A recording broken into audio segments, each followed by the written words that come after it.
you have problem, you're happy, you have money to buy lunch, come to see me. Mantap.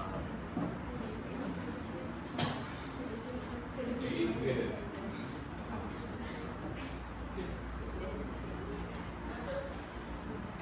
Kau dah buka SIM tadi?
Okay, for today's tutorial, we're going to have a look on two problems.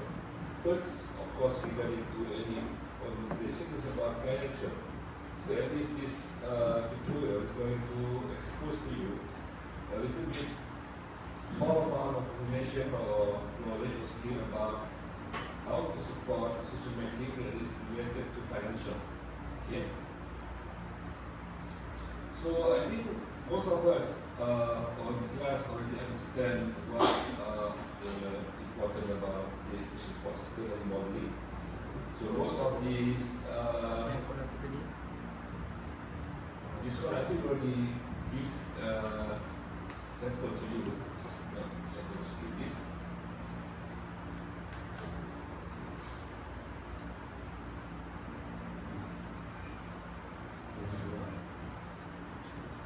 Okay, so this slide actually is talking about what are the meaning of successful and meaningful decision. There are, before the time of COVID, we only look into the traditional, right? We look into only the traditional, where we are most concerned about the revenue, about cost, and about risk. However, when the time of COVID, we no longer, or the organization or the world, no longer have understand when we want to increase the revenue, reduce the cost, and reduce the risk, you need to have to look in also into this factor, okay, the social and the crisis. Because if you force your staff to come to work, during the COVID pandemic, you're going to have crisis, right? The safety of your product, the safety and the successful of your staff also depends on your brand and or your certificate on how to reduce the risk.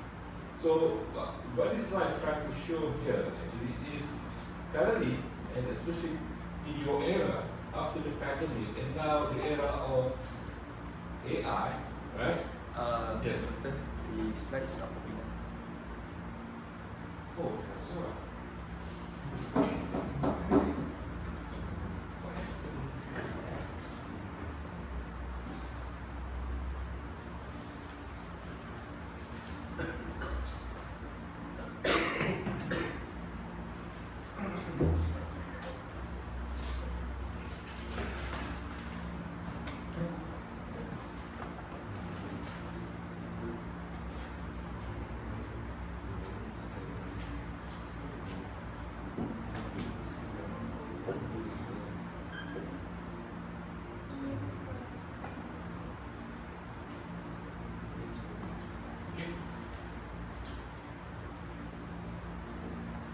Now, when you look into it, you can see that this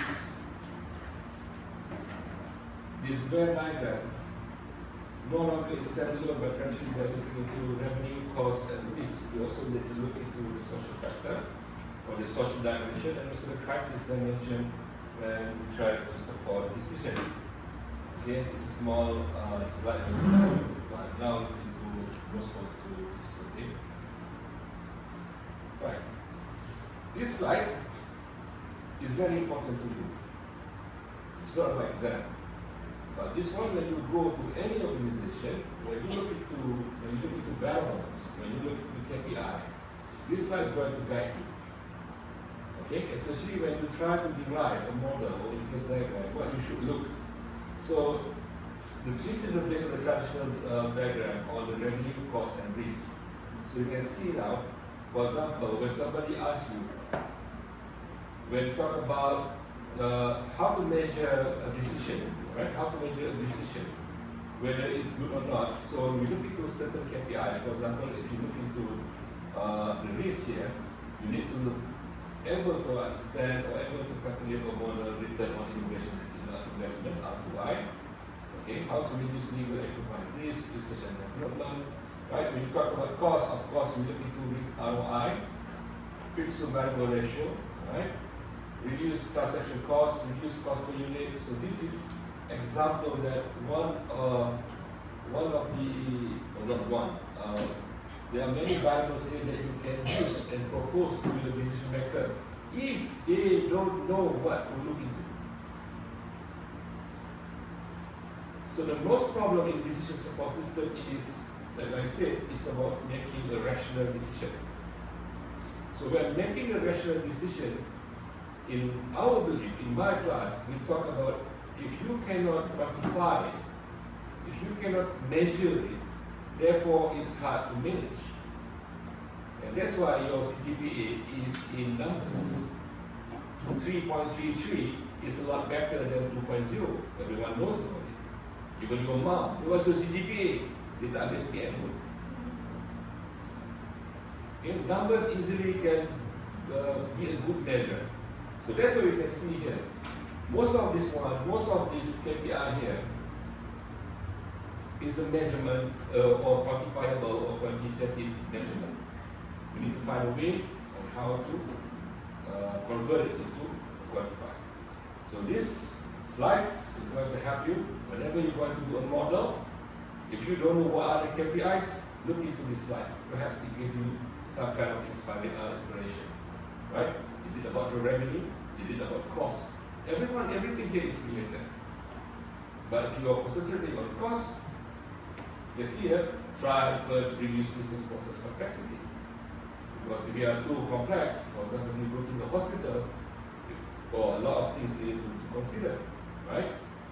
Everything here is about time and also about cost. This is just like this to show you. I hope you remember. So now one important thing, one of the common problems when you start working. When you start working, you need to keep in your mind, if your title is analyst or data scientist or whatever it is, executive A, executive B, whatever it is, it doesn't mean that you are going to be left alone doing your job on your particular domain. Sometimes certain organizations, they go by project. Okay? They go by project.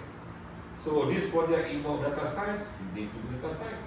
This project involves you need your software engineering skill, you will do a software engineering.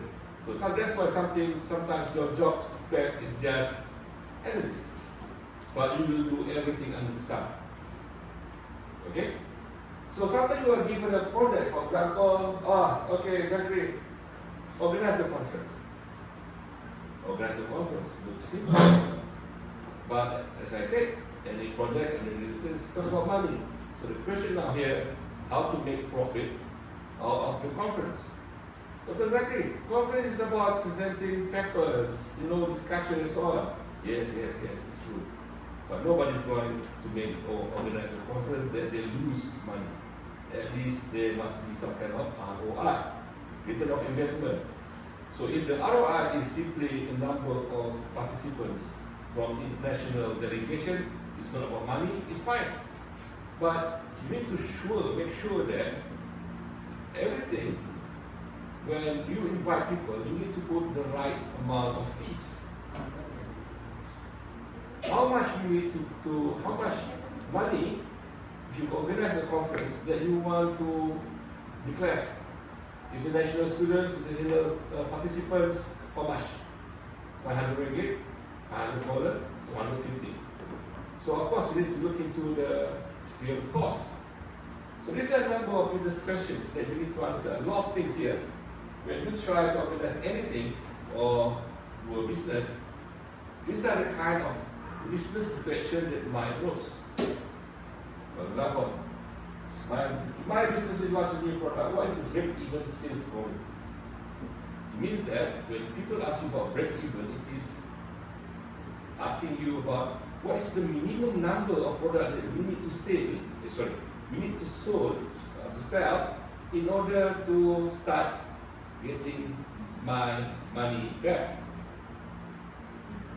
How much? Right? So what is the break-even point? Another question. When the business will start making profit? After 1,000 sales? After 1,500 sales? Should we produce a product at what and how many? Okay? People start talking about let's do goreng pisang. Okay?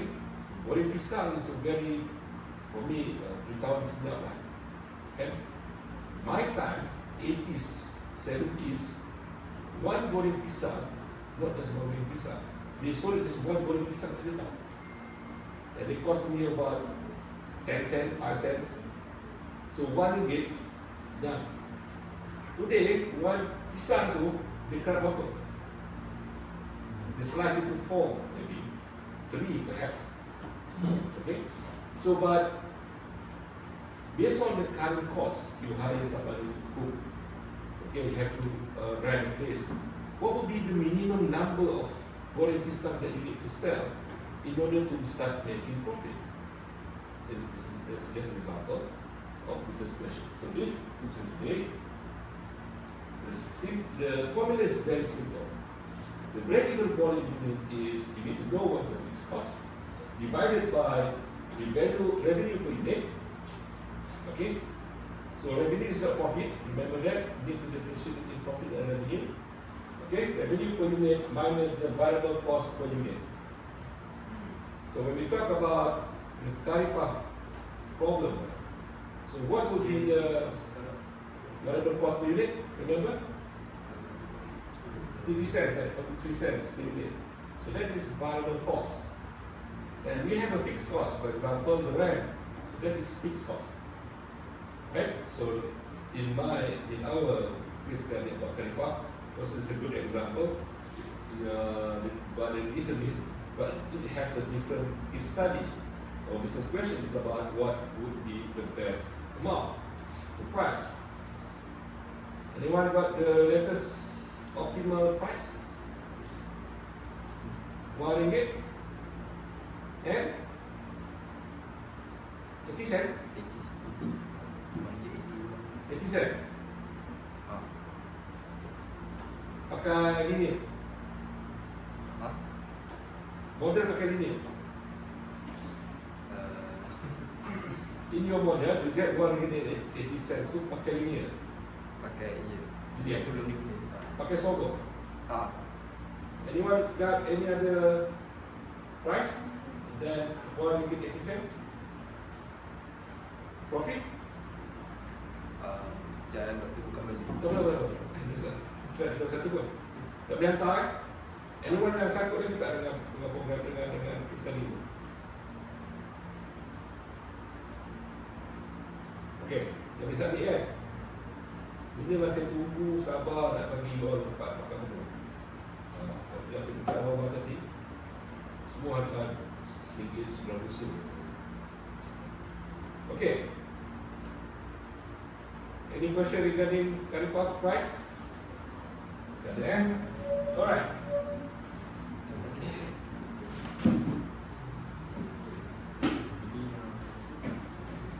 So what is variable cost?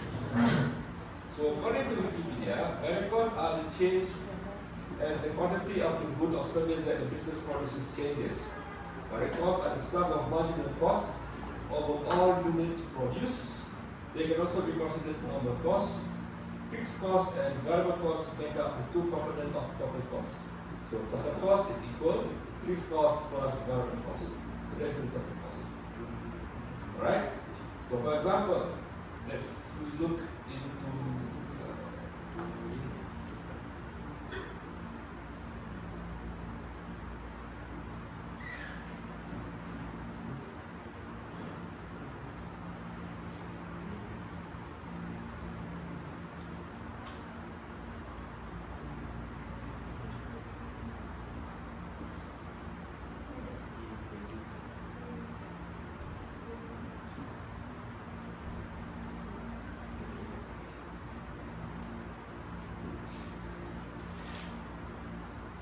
okay, so the first sheet here, simple loan, is just to teach you on how to calculate this simple loan calculation in Excel. Okay, use PMT. So just expose you. This is the simple loan. And this is the prepayment.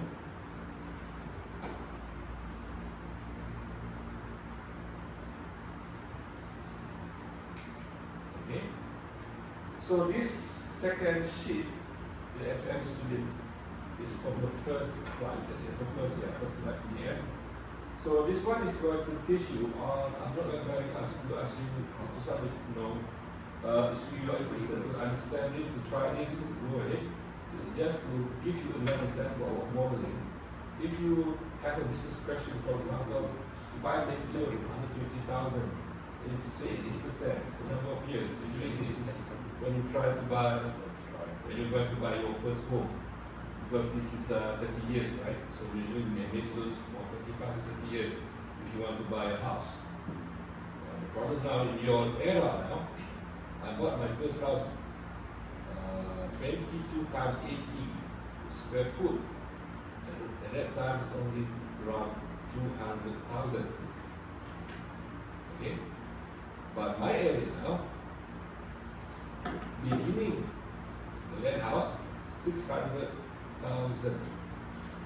So this is why we can adapt. First is about inflation, right?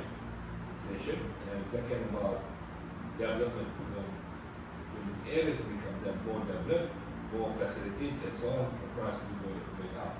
So be careful also. I'm also quite worried with the youngsters, not just you, but my sons and my daughter at this time. People are so eager to buy properties and so on, and big business will make money out of it. But you need to study. We have done this class, make some kind of study, get more data. Because there are, for example, there are certain places in Kuala Lumpur that they buy an apartment start with around 600,000. In the end, people, it's not marketable, and then they have to sell it back, low, less than 200, less than 300,000. So be careful with marketing, okay? They will tell you all good things. So you have studied about the assess, make your own model, get some data and understand.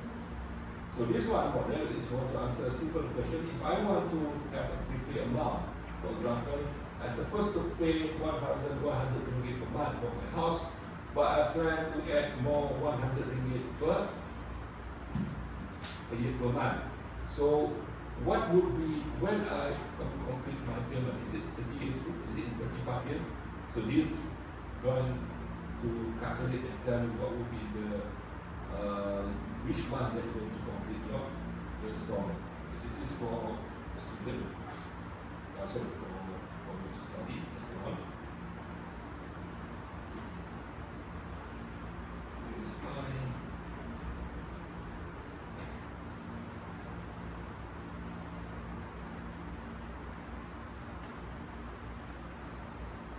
Okay.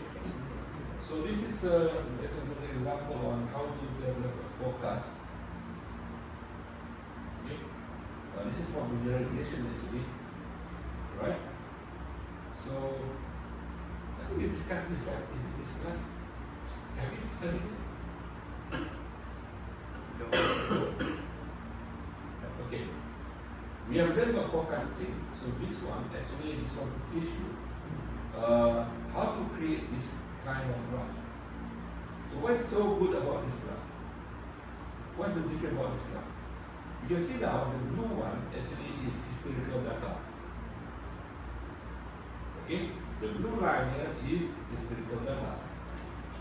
But you can see here, this is the yellow one, which is what we call the upper confidence bound. Okay, and this is the lower confidence bound. And this is, okay, and the middle one is your forecast. Okay, so when you have this one, in this then you are telling the decision maker that if you just give one line here, it's just giving you some kind of impression that your prediction or your forecast will be fall along this line. But when you have this kind of two lines here, the upper and the lower, it shows to the decision maker that the actual forecast or real numbers, in this case the number of passengers at the airport, will fall between these two lines. Okay, so this is the best practice for data scientists. Why? Because if you just give one line, okay, you are assisting the decision maker. The decision maker will only look into your line, the first line. But when you give these two lines between upper and lower, another way is to be humble. You are being humble and telling to your decision maker that we're not sure actually, but the forecast will be around this between the lower and upper, right? And how to do this in Excel? You need to create 3 columns. It's not just a single column. It's a single column first. Okay, is for the real, the actual. This will be the forecast.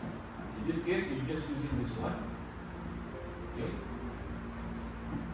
Forecast, .ets, and we get this number. And this one is for doing this lower.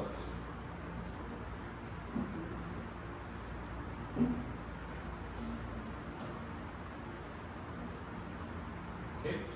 If you're not sure about this one, you click this button.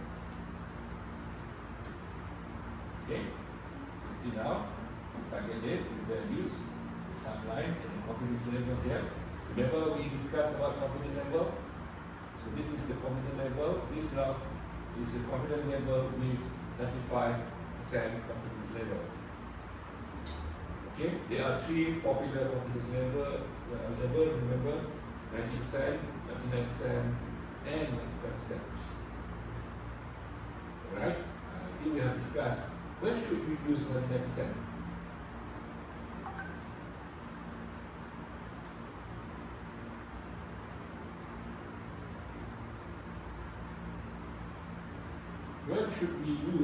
When we should use 99% of the level.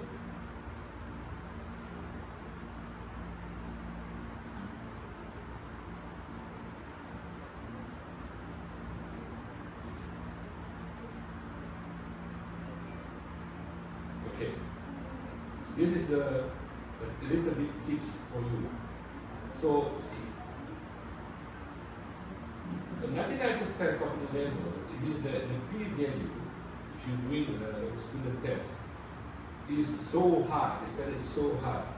So in order to get 95%, it means that the model will be really, really accurate. So you use 99% when it involves to forecast something that is really, really critical, really, really crucial. For example, forecasting whether or predicting whether you have cancer or not. Forecasting or predicting somebody using drugs or not. Because the consequences, the repercussion of wrong forecasting, okay, is about life and death. Okay, so be careful about that. So 95%, for example, about money. Okay, you lower down the upper bound and lower bound. So when you talk about demand, okay, that's something. how about 90%? 90%, for example, something that is not too critical. Okay, it means that the chances of getting error you can accept with 90%. I'm 90% sure this forecast is correct, but I'm willing to use this at 90%. Why?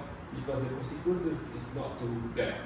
For example, tomorrow rain or not, 90% is okay.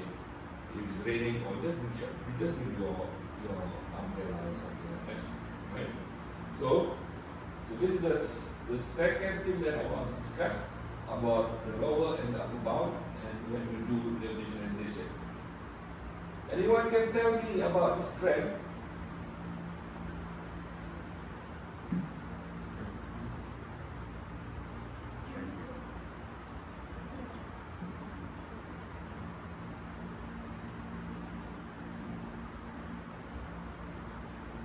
Can you try to describe this graph? How are you going to present this?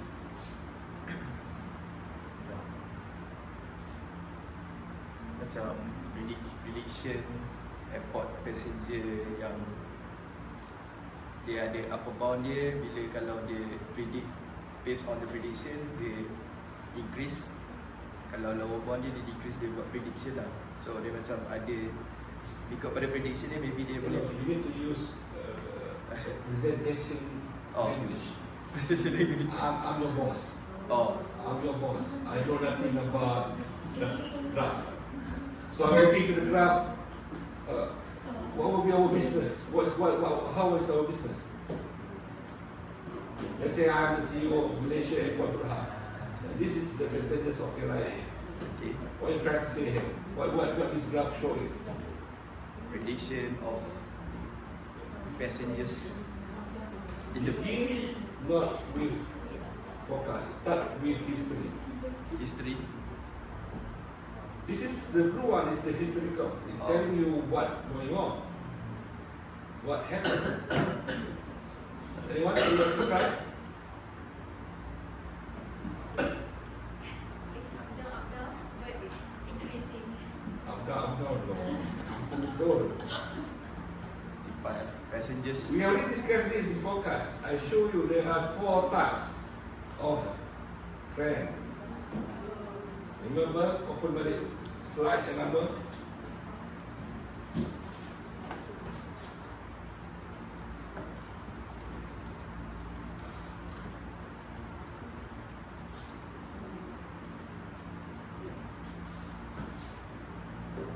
First, our passenger is influenced up and down, is influenced by what? Is it seasonal? Is it a cycle? Is it what?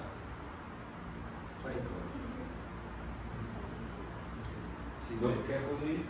Cycle. Look when it's up and look when it's down. It's from 2009 to 2014. No, 2013, sorry.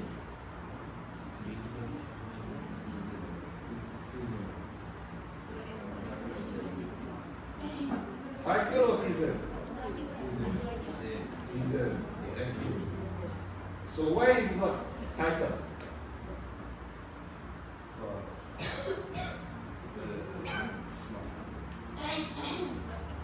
Why is it not cycle?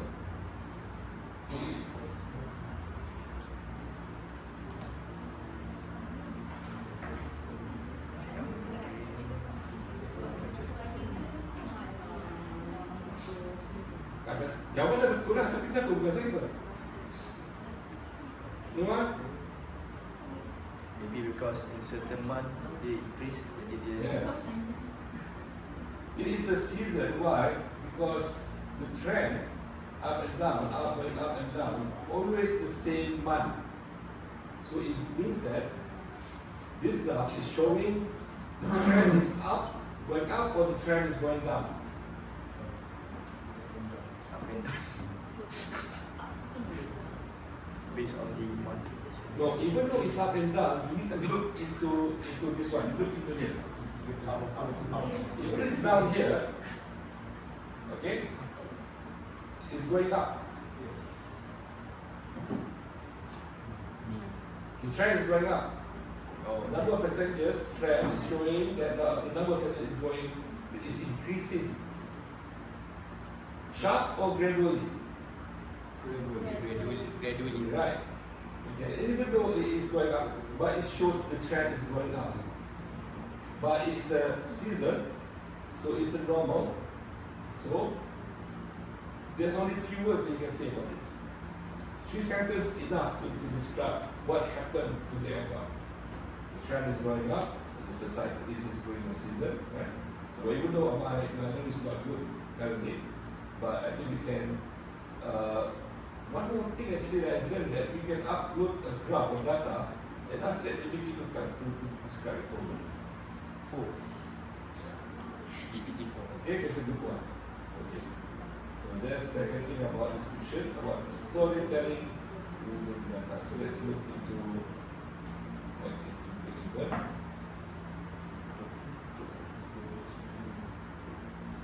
So how is break-even calculated? So this one, the total fixed cost, let's say you already know the first place is 474. The cost per sticker is 65. Sales price per pair is 95. So the break-even unit is the total fixed cost divided by 95 divided by 65. So the break-even unit is 550,800. Right?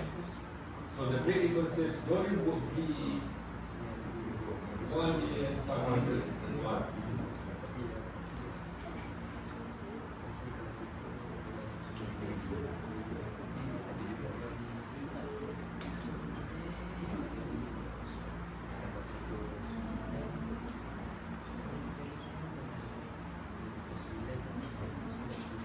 Okay, for your tutorial today, the last hour of this class, I want you to solve break-even assignment 1 in the group. Okay, and upload it into UK for you. But before that, I want to discuss another thing, which is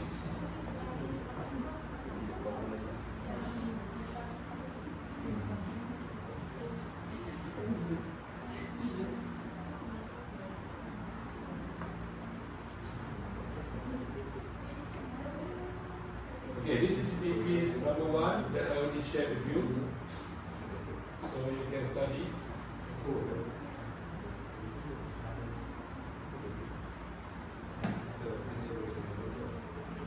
Okay, this is for your exercise.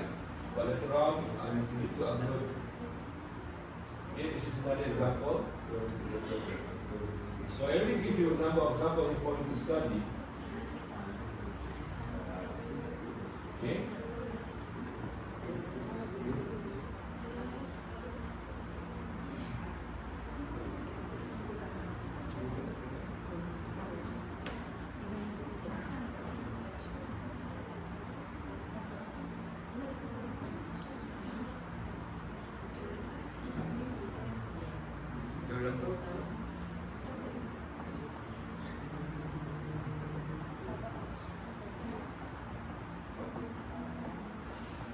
Okay, so this is one about pivot table. So if you have the download sales data version 1, right? And then click data.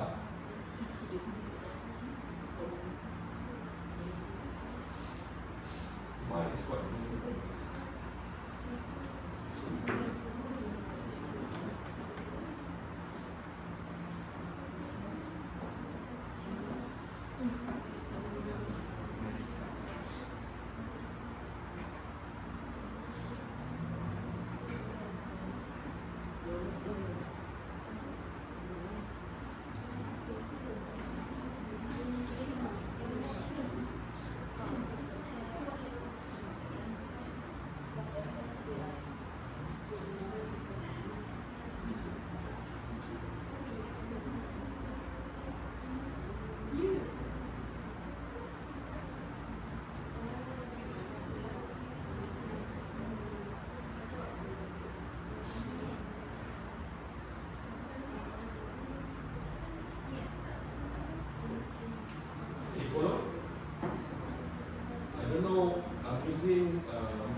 So today I'm using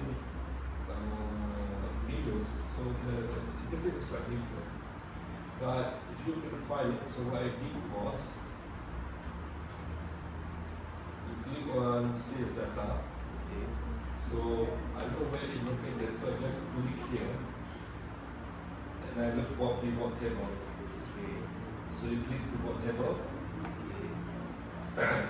You make sure that it select all the range of data from sales A1 to N 60,000. So the total data inside your slides, sorry, your sheets is 60,900 something. And click new worksheet and click OK. Okay, so they will display this one.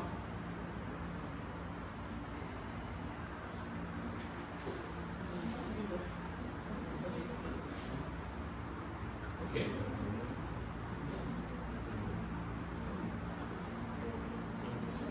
So for example now, if I want to answer a question about which market have the most sales, so I will go to, for example, market, right? And then sales now. Okay. So I get this figure. So if you see that, why is particularly use pivot table? Because it's easy to develop graph.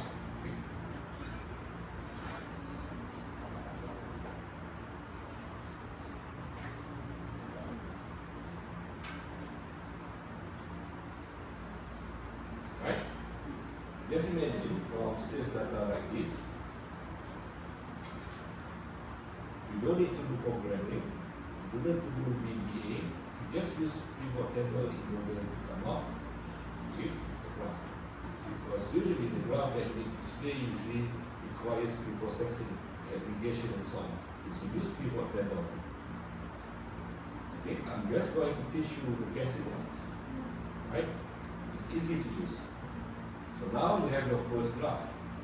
Now let's say you have another business question. So usually, again, remember, you develop or design a graph because you need to answer a certain business questions. If you look back to my slides that we discussed last Thursday, discuss about, there are two terms that I taught you. First is data visualization. Second is information visualization. What are the difference between these two terms? Remember?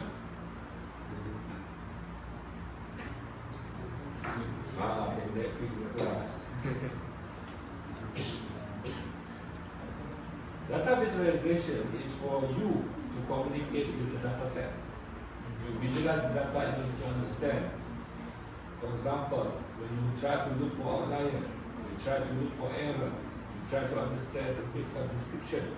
It's what we call descriptive analytics for you as an analyst to understand whether the distribution is normal, whether the distribution is not normal or whatever you want to answer. So there's usually the business question between, when you do data visualization, the business question is about the technicality of the data, the quality of the data. Okay? So you use data visualization when you communicate with your boss, not the CEO. Your boss means your head of department, your senior. Oh, my data is very bad. It's imbalanced, right? A lot of class is not belong to the one class that I want to predict. A lot of outlier. So the words that you use when you talk about data visualization is between you, your friend, your colleague, and your department. Don't use this term with the CEO. The data is imbalanced. Huh? This is what we get from the CEO. What imbalance? Then we explain more and more. So that is data visualization. So when we have a specific business questions and we need to discuss and present it into decision maker, that time we call it as information visualization. So data visualization and information visualization is two different things. This one is considered as information visualization. Why? Because from this raw data, you process it, even though Excel do it for you, but they don't know. You just use pivot table and you come up with this information and answer their business question. Well, boss, it seems that our company have the best sales in Southwest. Which Southwest? I think Southwest referring to the States. And our less performing department or branch is Australia. We should close Australia. You are talking like you are the CEO. All right, now, and then your boss asks you, in which business segment? Our company have large segments. We have retails, we have healthcare and so on. You can see here. We have bikes, clothing, components, right? So which one they are not making money and which category and model? How to do that? How to answer that question? Let's see, and bring business segment into.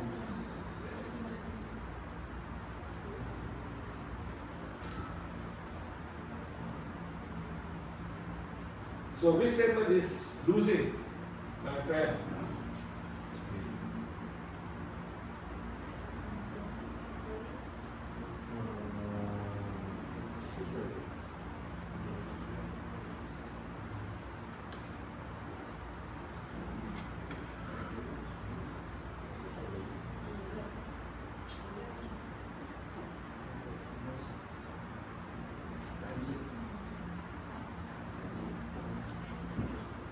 Accessories? Yeah.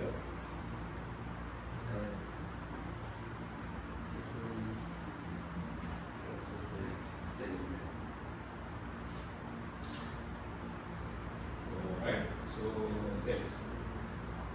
Filter final.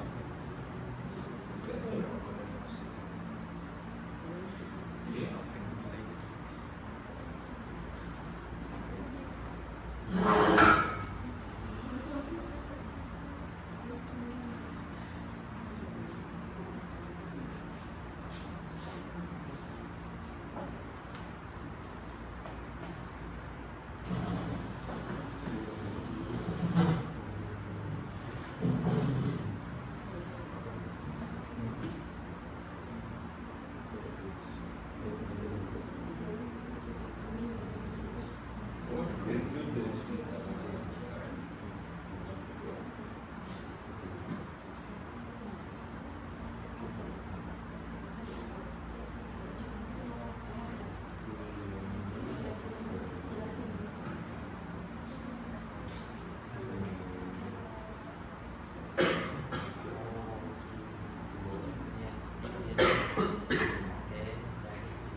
Alright?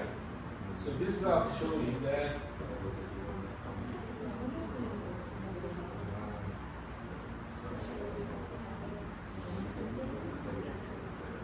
yes, accessories is doing really bad.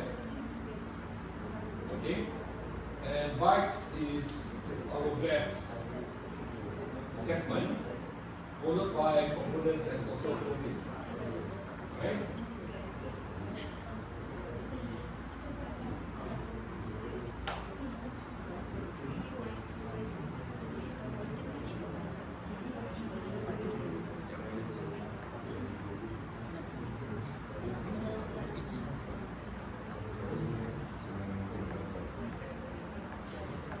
So now I add a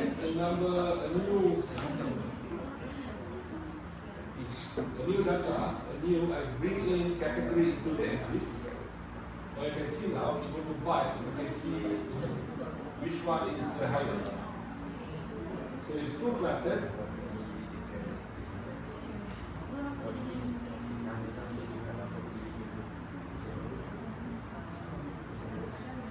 So you can see now in the access category, if you change the position of one variable, it will have a different effect to the graph.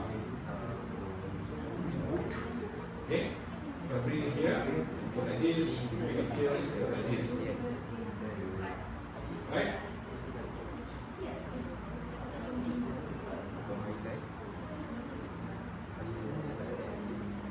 Okay. So now we are looking into order sales amount, not order quantity. So if you bring in another one,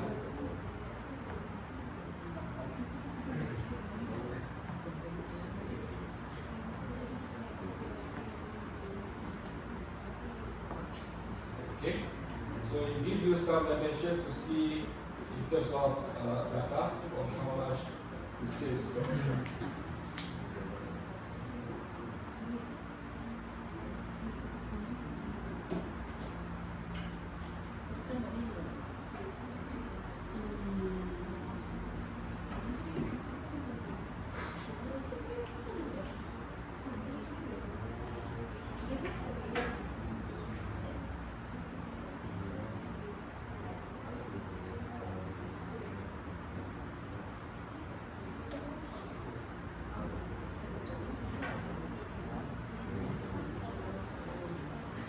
Okay.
This is fine.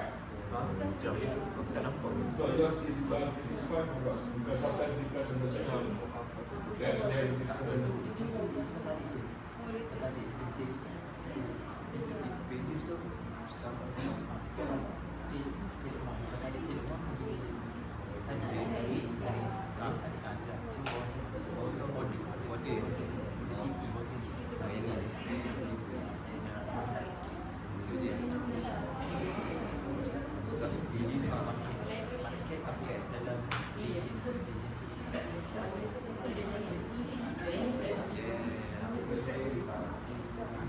Rabun dulu.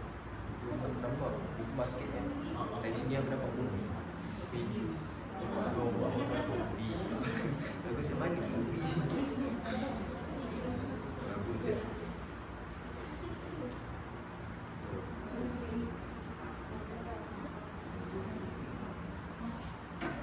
Okay. So this is just introductory to the pivot table we need to explore. And there's a lot of YouTube table that you can use. I will share one of the video with you later on. I will download it. I'm not miss my.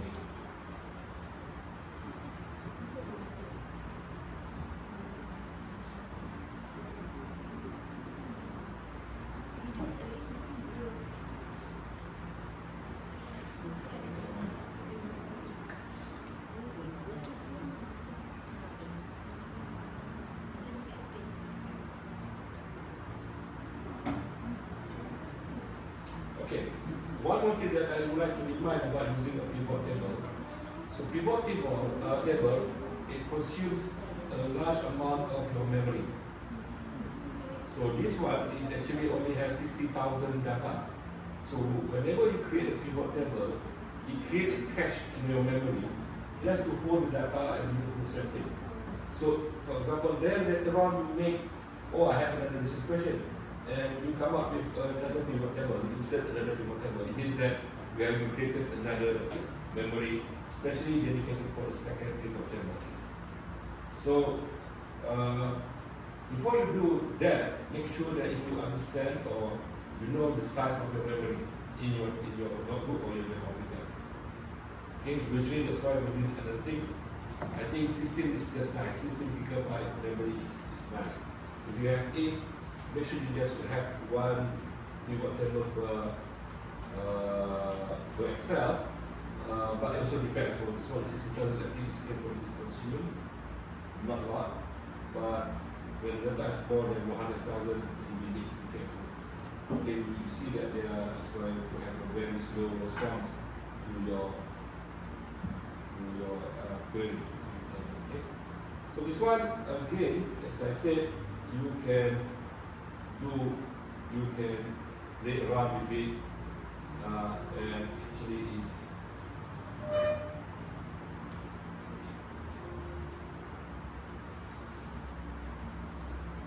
so you can play around with it in order to answer. So you can have thousands of graphs actually. So that's why I said before you do analysis or do analytics, you need to list down all the business questions first, so that you know how to answer it. It's not simply when people ask you to analyze it, you come up with your own graph. If they don't guide you with the questions of KPI, again, as I said before, look into the slide that I give to you. You are interested about the revenue, profit, cost, and also KPI. So you can see that the KPI is not there. So the business question usually will like, for example, it's about losing, okay, it's about profit and loss, which market win bad business, which country, which branch, okay, if you want, for example, another question, if I want to stop selling something kind of product, which one that you would advise? So you want to need to advise based on the graph, not based on your, let's say, your opinion. Okay, you need to show that. So as I announced last week that I think most of the lecture that I want to give actually already covered. So the rest of the weeks actually I'm going to give you data, and I ask you this question and you try to answer. For example, this coming Thursday, we're going to discuss about clinical decision support. We're going to discuss about the health data sets, okay, especially on cardiovascular. Okay, so now we have another 1 hour. So I want you to all to get it in one group, existing group. Try to solve this problem.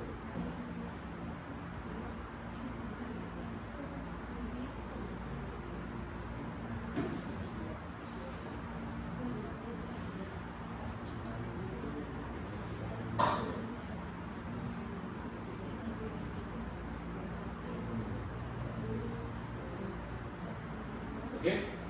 Can you complete this by a day?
working inside the environment.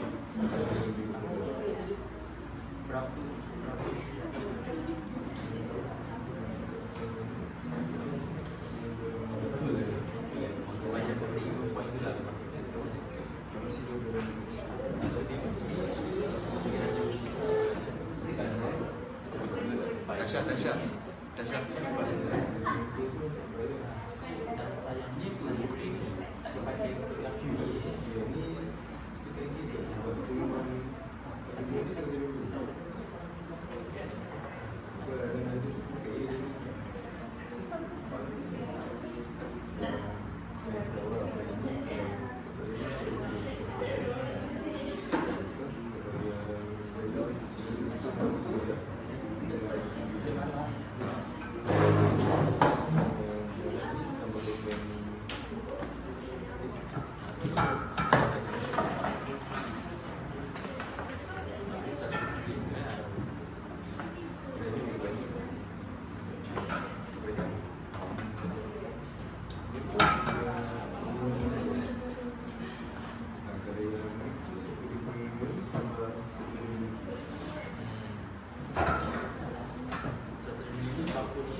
Okay, if you look into these questions, this question is not asking about BP. BP is easy. Right? So if you look into these questions, the Q is unknown. But you need to create some kind of decision support for the decision maker can use it to analyze what would be the nice Q. So it means that the Q is something that is not known, but the tools help the decision maker to understand the effect of choosing different Q. Okay? So if you look into one of the file that I want to share, but this one is not complete yet. So I'm going to show you somehow I hope it can inspire you. So since the Q is unknown, right?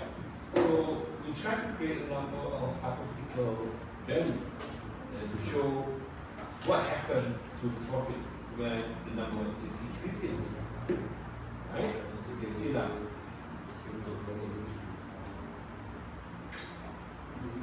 Okay? So this is another example of information visualization. Why? Because I provide Q. Q in here. This one. See? I show you the decision maker. Boss, DB is at 16. Based on this graph. Right?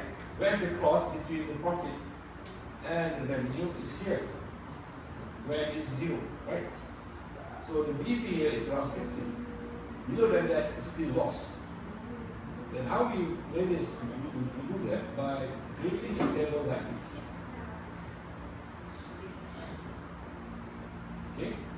So it's quite similar. I hope it gave you inspiration on how to solve this problem.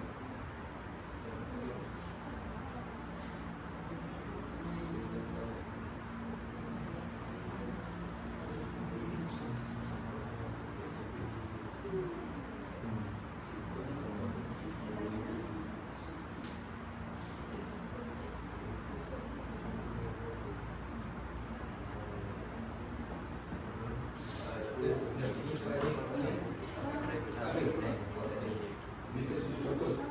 Jadi kemudian dengan contoh dalam ini nota ada masalah jam.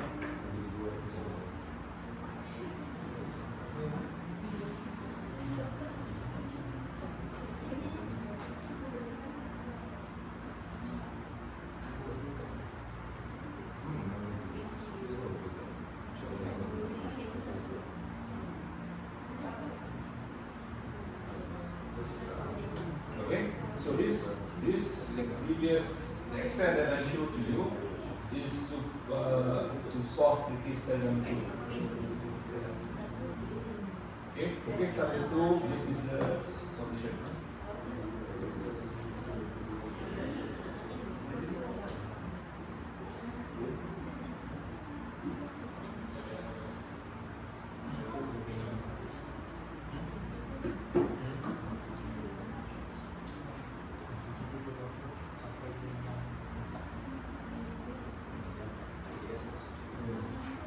Okay, again, this is DSS. Interface tak penting, jawapan tu penting. Buruk tak apa, itu betul.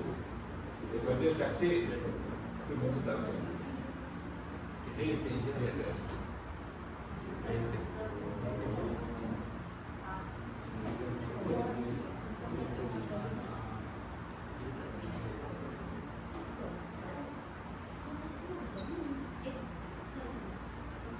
Okay, let's go back to this one.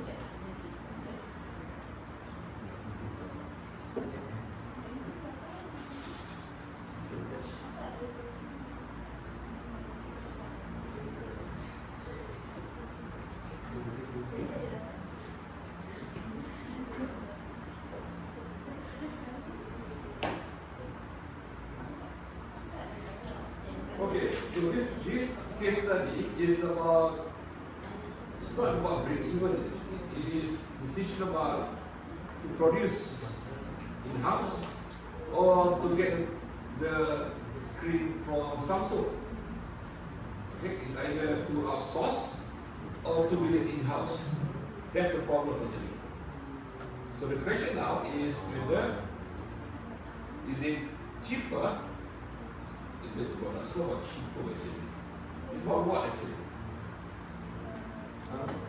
This case study is decision about whether you want to outsource or you want to develop in-house screen. But since this question is about, we're talking about BEP, right? So you're using BEP in order to justify your decision. So how to do that?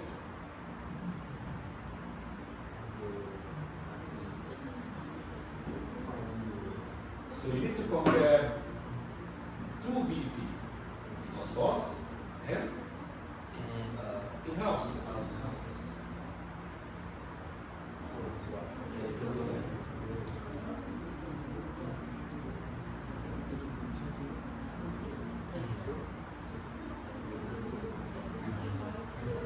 So this problem is popularly known among business schools as to make or to buy. If Shakespeare says to do, sorry, to be or not to be.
Remember, you submitted by today, you did 12 p.m.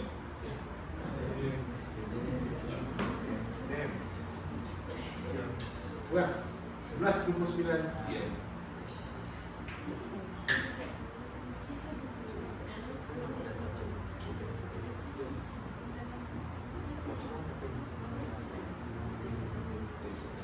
be careful with your answer. It's quite tricky, so I'm not looking just for the Q. I also need, you need to give me some answers that justify why I need to make or to buy.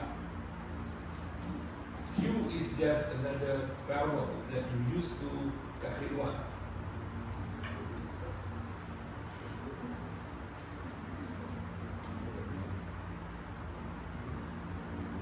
So be careful with your answer.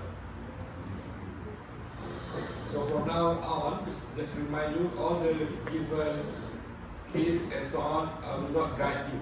This is going to make the difference between grades among students.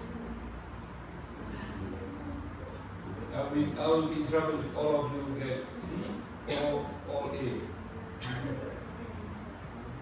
There must be some kind of gaps actually. So before I leave, any question? Okay, remember, only put your friends who are available today. Yang tak datang tu dia pilih dia.